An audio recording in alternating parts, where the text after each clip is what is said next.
Hey guys, Deathletter Magic here, and the awesome decision on Wizards' part to get rid of FNM promos and replace them with, well, honestly, FNM promos, but they're just going to be two-sided foil unique tokens now. Didn't really go over so well. Well, at least with some people. People on Reddit will take any opportunity, manufactured or otherwise, to complain about something. I've been known to look at all sides of things and make an assessment, and then go hard on Wizards if it's idiotic, but this one, I at least saw some logic to it, but my general response was, we need a little bit more information about why specifically they did this, because the reasons they gave didn't really make any sense. And apparently they agreed, because, well, they issued a follow-up article / news announcement, press release, I don't even know what these are, webpage, let's go with that. They said, admittedly, we didn't do a great job of explaining why we were making the change, and that is 100% on us. So I'm going to shed some additional light on our reasoning today. And that was written by Blake Rasmussen. No idea who that is because they didn't put his title under his name, which is weird because they usually do. I'm not going to click on bio, I'm way too lazy. I'm just going to stick with, he takes overly dramatic angled photos for headshots on his profile with really poor side lighting. So we could rule out photographer as his job. So they said, while some people did like the change, the reaction against it was loud and visceral. Yes, loud and visceral is how I would describe most of Reddit. Oh, and some of the other MTG YouTubers who honestly are just too lazy to research or even think about a topic mentally before they make a decision on it. I will say, though, everything about that is negated by the fact that he is completely right when he says that they did not shed enough light on the reasoning at all. People had to just guess. I mean, the reasoning was, people like double-sided tokens that are foil. Well, I'm sure they do, but why are you getting rid of promos? Like, that was mysteriously missing from it. I had a theory, and it turns out I wasn't 100% right, but I was way more correct than anybody else who was commenting on this, so, pat myself on the back there, but seriously, we were all just basically guessing at this point. So apparently he reveals that way back in February there was something clarifying this, because that makes sense.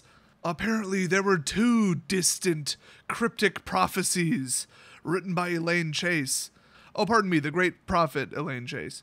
I'm going to go ahead and assume her gender based on her name, even though I know Wizards doesn't want me to, and say that she stated, with that in mind, 2017 is going to be a good year of trying new things for our in-store play, a year of innovating, of experimenting, and of pushing the envelope for in-store offerings. And the second prophecy was, our goal this year is to refine and reimagine our in-store play programs to create greater accessibility and appeal for players of all skill levels. That actually is really smart, because I mean, new people kind of get intimidated by the longtime players at FNM, and that's mostly what it is, and the longtime players get kind of mad if it's 95% super casual people, because they just don't really play that well together.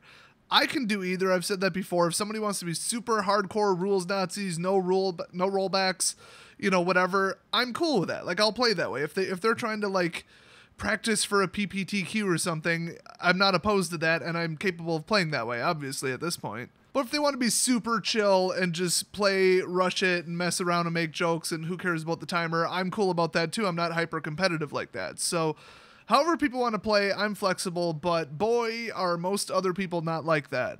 Now, the funny thing is, people are completely, like, overblowing this, honestly, because it's not that big of a deal. I mean, it kind of is, because people are, like, stacking it on top of all the other stupid decisions Wizards has made in the last year, and they're like, okay, this is like the last straw, I'm going to overreact to this, way more than what it actually is. But they're forgetting a statement that Blake has now made. To the first point, this is what we're doing. We're trying something new. This doesn't mean we won't reevaluate in the future. We're always evaluating what we're doing. Well, not always. Have to disagree with you there, Blake. Sometimes you guys just don't get it for about 3 years. They have been making a lot of fixes, though, so I think their whole inward analysis and look at ourselves first and don't blame the customers, I think that's working lately. It ain't gonna change overnight, though, people, so, don't hold your breath.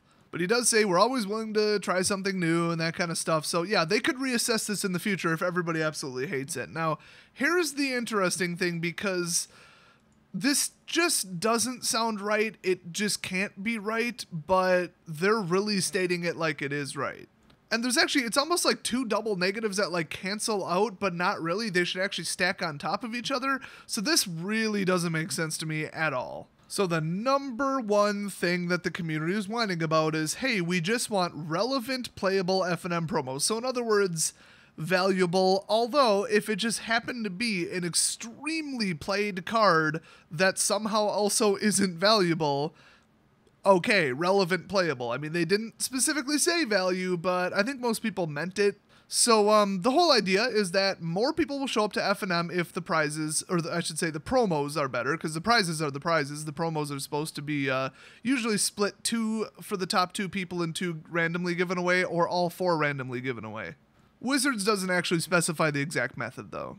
Well, Blake is here to tell us that is not true. So, they have data on this, obviously. Hello, attendance, the tournament scoring program. They have exact numbers. You know, minus the people that run fake LGSs and run fake FNMs with fake people with fake DCI numbers every week. So he says the data just doesn't bear that out. While I can't give you the exact numbers, I can tell you this.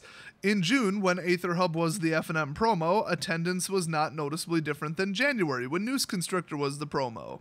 What's more, we found that this pattern repeated for years. FNM attendance is generally not noticeably tied to the community's online response, positive or negative, to the specific promo card.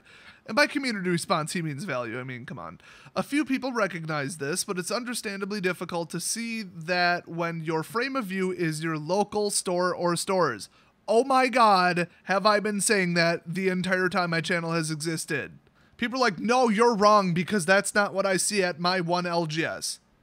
Yeah, your LGS represents the entire rest of the country, sure. I regularly ask people who go to all different gaming stores how things are and send out tweets and do polls on Twitter and stuff. I think I have a better idea of what the community's, or what's happening in the community, or what people's opinions are and stuff than really anybody else. Well, except Wizards, because they have the exact precise attendance numbers. So he finishes by saying, we know that individual store attendance levels can ebb and flow for any number of reasons, almost always staffing, by the way, but there's another factor, obviously. But on the macro level, there's just not a discernible difference. Here's the thing. When certain decks were dominating, like Freecasting, Emrakul, and Blue-White Spirits with Reflector Mage, either version of that, the later or the earlier, the Infinite combo with the cats, and honestly, Red-White-Blue draw control, when any of those were big, nobody showed up to FNM. So their attendance numbers were probably realistically close to cut in half. I mean, keep in mind, not every LGS runs standard constructed. Some of them run draft, some of them run commanders, some of them run modern for FNM. So did they really see a drop in FNM attendance? Maybe, maybe not. But I think they also have to specify what the format of the FNM is. So they could see what just standard is. So when they say, oh, well, it wasn't that different with Aether Hub than it was with Noose Constrictor, that's probably because you just banned the card that everybody freaking hates, Aetherworks Marvel. I don't remember exactly when that was, but I think it was pretty early in June, if not actually May. And they say, well, it's not that different than January. I don't remember the exact meta in January, but I think it was equally less broken. So it was more to do with what kind of garbage am I going to have to go up against when the netdeckers bring their stupid, broken, top-tier crap, and how fun is it to play against these decks. By the way, how fun is it to play against these decks was almost exclusively the reason that they got rid of Marvel. If you really read between the lines, or read the actual lines, because they basically said it, people were saying, oh, they just banned it because it's a top and because people were complaining. No, neither of those were a factor at all. They even came out and said this only has like a 52% win rate against its matchups, and it's only 17% of the meta. People are still playing it even though it has really bad matchups against everything else in the meta with, you know, almost virtually 50-50 across the board. People are overplaying this because it's overrepresented on the MTGO stats.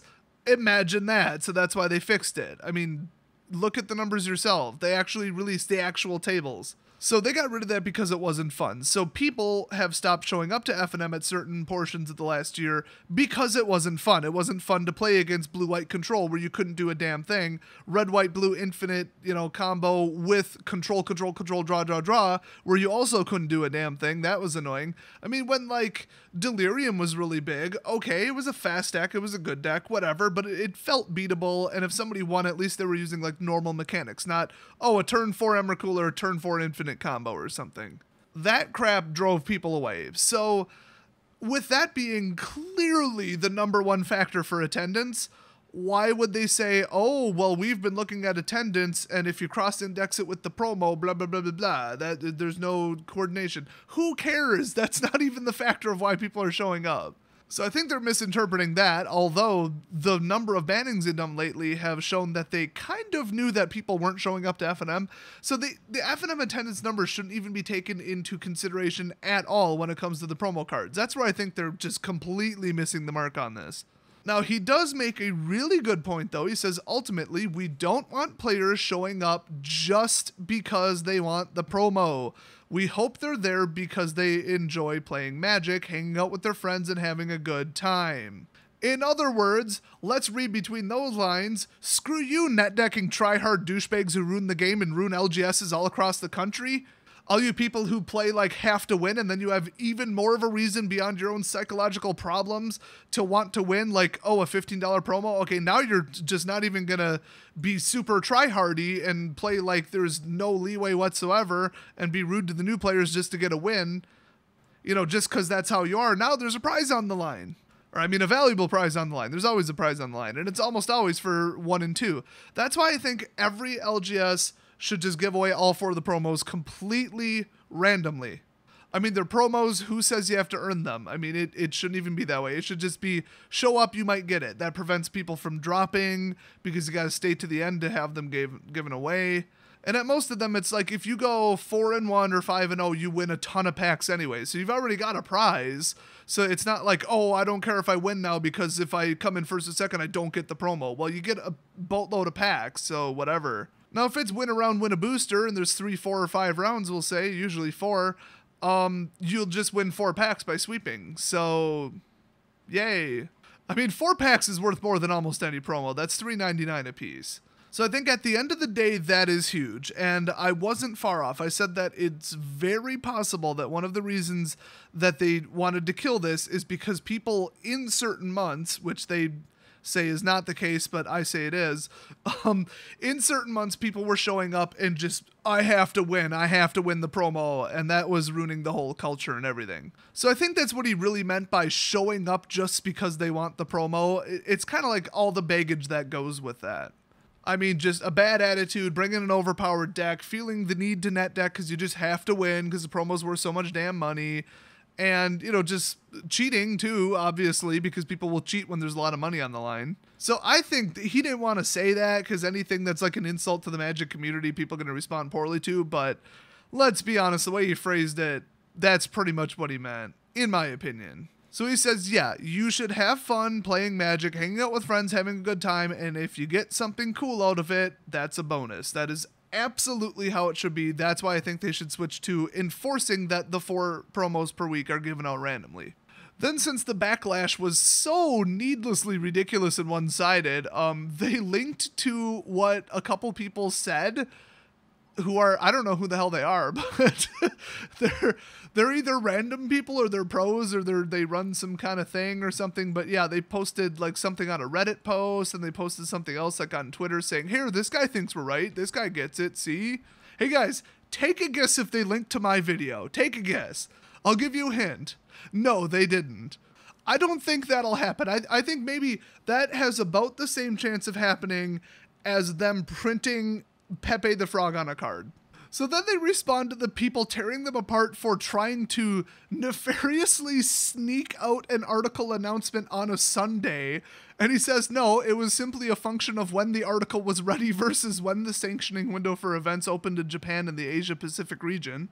That's just like too specific to be made up, so people just need to calm the hell down. Like, first of all, this was not a big issue. It really isn't. Like, a $2 foil token instead of maybe a more than $2 promo, because in the past, how often has it been above $2? Let's be honest. So, not that big of a change to your wallet. I know people like big shiny prizes, but everything that goes along with it, the bad attitudes, the cheating, the net decking, all that crap, and people showing up just to win the promo, not good. Not good for the community, not at all. And I think that is pretty much what they're saying in this article. So it makes sense. I support them a little bit more. You guys knew my conclusion last time was basically, okay, this seems generally bad, but I could see some very good reasons for them doing it. And if that's the case, I can kind of support them. And yeah, I'd go to about 75% supporting this. I still think that it's a better solution in general to just print $5 to $8 promos consistently. I don't care if they have to dip into a practically price-stabilized card from Modern and not even touch Standard just to ensure that the price is in that range, but it shouldn't be higher and it shouldn't be lower. That would be an appropriate price.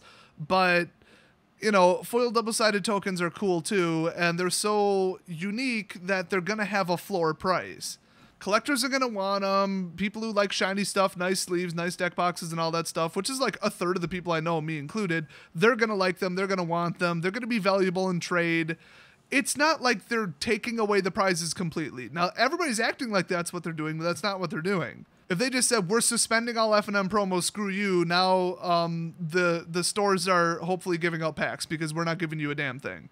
That I would take issue with, but like I said, everybody's reaction made it sound like that's what they did. No, I think their further explanation coming out immediately within a day and saying, this is why we did it, this is the background data, this is the data we've collected for years, here's why we made the decision, that's what should have been in the first article. I mean, for real. So thanks, Blake, for clearing it up for us. Hopefully you guys do support this a little bit. I mean, I'm still kind of on the fence, but I'm leaning towards, yeah, the reasoning behind it is sound. I do say that their number one thing, which is, oh, it doesn't affect attendance. Well, attendance was going up and down like crazy. Don't even use it as a realistic number because the only reason that was happening was because of toxic garbage overpowered decks. But they did say years, plural, so maybe they've been tracking it since the game was actually somewhat playable. I mean, I've been to multiple gaming stores and I've asked people, I said, you know, you remember when everybody and their grandma showed up when Path Exile was given away because people just wanted a chance at it. Even my old store that had 40 to 50 people, which means your odds of winning just by sheer luck, let alone skill, are just down the toilet. People were still showing up just because, hey, it's like a $12 to $14 card. So I don't think that their numbers are true. I think that good promos did, get people in the door. But like they said, it is very, very not desirable, not good for people to show up just for the promo. Nothing good can come out of that. So based on that alone, I would say I support Wizards in this. I'm behind them. I like the decision, even though there's some massive negatives on it. And like they said, if it's absolutely hated and it doesn't go the way they thought, they're going to switch it back. So whatever. Hopefully now everybody can shut up about it. Thanks for watching, and I'll see you guys next video.